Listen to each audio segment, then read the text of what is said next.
Nick Cerny and Rick Imus present Preparing to Perform, a musician's guide to success on stage. Hi, I'm Andrew. I've been playing for about 2 years maybe, and I'm playing God Rest You Merry Gentlemen. Hope you enjoy yourselves. Hi, I'm Graydon. I play drums and guitar, both for 8 weeks, and I'm going to be playing Down with the Sickness on the drums. Cool, right on. I'm Brad. I've been playing guitar for pushing 6 years now, probably, since it was in your basement, right? And I'm going to be playing Old Toy Trains, and I'm playing bass, which is different because everybody else is playing guitar. Awesome. Excellent. Well, my name is Rick, and I'll be your host for not only tonight's event, but also for the concert coming up, and frankly, most of your day-to-day stuff.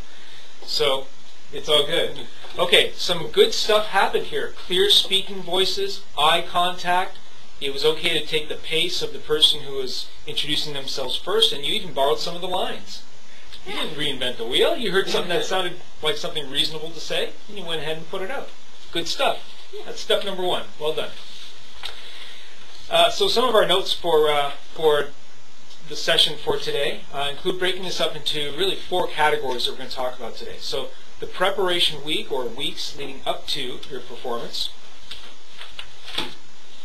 the day of the performance, so the hours leading up to you getting on stage, your time on stage, and what to do after the performance. So that's also a neat little thing that sets you up in good stead for your next performance, which you hope you have many of. Exactly. So why don't we start off by talking about preparing, so the week or weeks before the actual day of the concert, or whenever you guys would present aside from this winter concert. Okay, so let's talk about a few important facts, right? When we're practicing, we want to make sure that we're in a very quiet environment. We don't want to be with our brothers and sisters where maybe the TV might be on or the radio might be on, because we can find that very distracting, right? So if we're in a silent room and we have nothing but ourselves and our music and our instruments to focus on, our practicing will become a lot more efficient and productive that way. That being said, while you guys are practicing, a lot of us tend to start from the beginning of the song and go right to the end of the song. And we don't necessarily focus on the mistakes we made or the bars or measures that we're having problems with, right? A good way to practice is practice in like 2 bars or 4 bars at a time, small little chunks throughout the song. This way, you guys can find where you have the most problems with, go over those 2 or 4 bars a million times if you guys want, and then keep going through the song like that. So when you guys get to the point of the song where you had trouble with before that, you will automatically realize, hey, I worked on this, and look how natural it's coming now.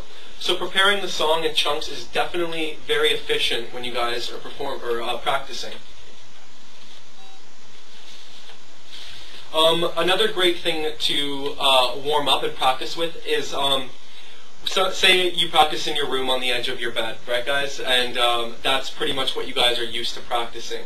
To prepare, why don't you guys go in the kitchen or in the living room or in the main hallway? It doesn't really matter, but the point is to get used to different environments.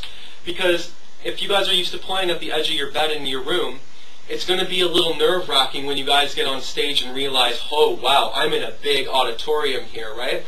Not really in a cozy room where I'm used to being comfortable in. So practice in big rooms and small rooms. As well, practice with using different levels on your instruments as well. That being said, practice your songs with slow tempos and really fast tempos as well. This ensures that you really know your song very well for the performance. A big part about what Nick is saying is make the transition from just practicing and sweating the details about things to practicing as a performance. The difference is when you're practicing and working on the details, such as 2 bars at a time, another 2 bars at a time, 4 bars at a time, you pay attention to the errors and you want to eliminate them. When you're practicing as a performance, what you want to do is you want to ignore the errors and get all the way through it. And that takes a very different mental approach and a tremendous amount of concentration to get to. but the show must go on. So that's really the attitude that you want to take. And I know that your private instructors have started to foster that already, that, you know, no matter what happens, we're going to get from the start to the finish. And that's a tremendous confidence boost when you get through it. Happens in theater all the time. Exactly. They call it a stumble through. And for the cast, oh, they feel so good when they get through the whole performance of it. Even if there's little glitches and things to work on, it's all good. Is it time for a 2-minute noodle break? I think it's time for noodle For break. a 15-second noodle break? Okay. Noodle with your favorite riffs. Go. Yeah. It won't be 2 minutes, it'll be about 30 seconds. Yeah. You still got 8 seconds left. You should be tapping on something. Do you have some chords, guys? No. Nice. Okay. I practiced quite a bit. Put your hand up if you get nervous about performing. If you get nervous. What are they called? What are those things in the, what's that called? The Butterflies. Butterflies, that's it. Butterflies. Maybe you get butterflies while you're performing. I want you to think about a couple of things here. There are 2 causes of being nervous, and both of which have a solution or a remedy for them. First one is not being sure of what's going to happen. So if you're not sure how the song starts or how the song ends, there's a pretty easy solution for that, and that is to find out how it's supposed to start and how it's supposed to end. So simply ask whoever you're playing with to be clear about how many bars are in the song, how many times you're playing it, or what the speed is. The second cause of nervousness is thinking about the consequence of your performance. So if you're in an audition for somebody, and maybe I can go to a school of the arts, or maybe you're playing at a talent show and you're trying to impress everybody, if you're nervous, it's probably because you're thinking about, well, there's consequences for being successful or not being successful. And my solution for that would be just to focus on making the best music you can, because that's all you can control. Exactly. So if, for example, you guys are backstage and you, for example, are preparing, you're on deck to go up on stage next, right? Your mind naturally wants to be wondering, okay, oh my gosh, what happens if I miss this note? What is the audience going to think if I screw up on stage, right? Yeah. That is a remedy, that's a recipe for disaster. It just increases your nervosity and gets you more worked up. Don't think about that. It's all about the preparation. You guys know your songs inside and out. You're just playing it one more time as if you guys were to practice it again, but you're just playing it for a lot more people, right? So the fact that you'd be thinking about the consequences is a negative thing. But if you just go in there open-heartedly, knowing that this is the song that I'm playing, people are here to hear me, or people are here to hear me play, that's all you guys have to think. Everybody wants to see you guys play. Nobody really cares what happens in the sense if you guys miss a note or whatnot. It's to have fun and show that you guys have been practicing and are really enjoying learning your instruments. I also want to point something else out. Typically at student concerts, I got to tell you, most of the people, they're waiting to hear their own kid play. They are being polite and applauding when you do a great job and all that stuff.